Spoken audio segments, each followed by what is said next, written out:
Hello, friends. Today, I would like to share with you an instance from my life, an episode which occurred a few years earlier, but whose impact can still be felt today. In fact, it has become so much a part of my consciousness that not a day or a moment goes by without me thinking about it.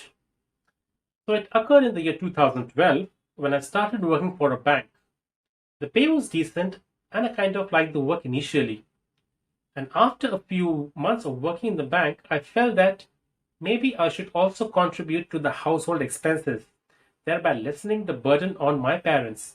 So I started contributing to the household expenses, and a few months into it, I felt that maybe my income is not that much and I need to earn more. So I got into debt thinking that I will do two things. First, I will contribute to my household expenses, and secondly, I will start something part time so that I could increase my income. But this does not happen as planned. And over the next few years, my debt grew at a higher rate than my income. Now it ballooned to such an extent that 40 to 50% of my salary, almost 60% at times, used to go in servicing debt. And after a few years, after frustration and from the job, and after quitting the job, I started my own business, but it kind of did not work out. And I worked on various projects thinking that I will earn a huge chunk of money from here and then later I will repay the debt. But it never happened that way. In fact, the debt went on and ballooned to such an extent that creditors and collection agents started beating a path to my door calling for their debt to be repaid. And I was like, okay, fine, I know I owe you debt, but just give me a few months or maybe a few days and I will be able to repay all your debt. And they were like, okay, fine, since you say that, we'll take you for your word.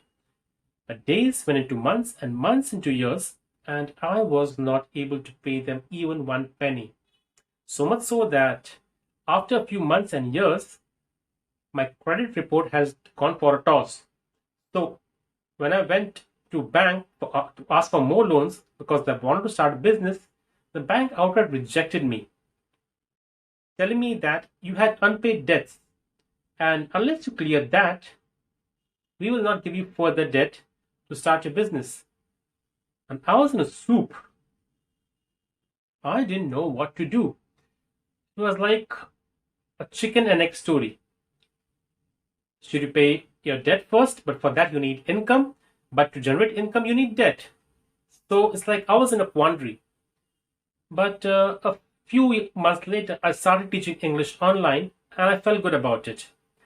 But through all these things, I just realized that maybe, just maybe, the economic system is designed in such a manner to keep people slaved in loans and debt.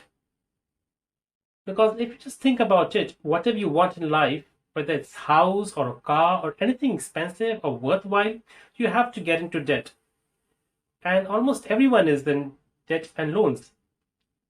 So I thought maybe I'm not that much at fault, but rather the system is created in such a manner that we have no option but to swim in debt all the time. And after meeting a few people and researching and getting across and researching a few materials, I came to know that it is the government which creates debt and enslaves its own people by what is called as inflation. Yes, inflation is the true culprit because what the government does is actually prints more money than that is required, and this really erodes the purchasing power of the common citizens.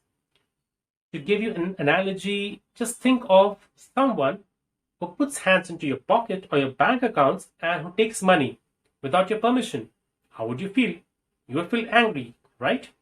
The government does the same thing through inflation.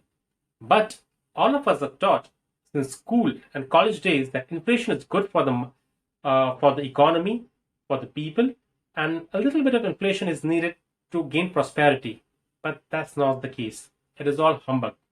Inflation only creates wealth at the top of the pyramid, where the 1% of the 1% achieve massive wealth at the expense of the massive millions and billions of people at the bottom of the pyramid. So this video, I want to tell you that let's get together and awaken other people about the pitfalls of inflation and usher in an era of deflation. And once we do that, all of us could create massive wealth for ourselves, where the prices of general commodities and services go down every single month instead of rising, because the money supply is limited. And for that, we have to take the supply of money from the hands of the government and put it back into the hands of the people. This will bring true power to the people and prosperity for the masses. Thank you so much. Thanks a lot. Bye.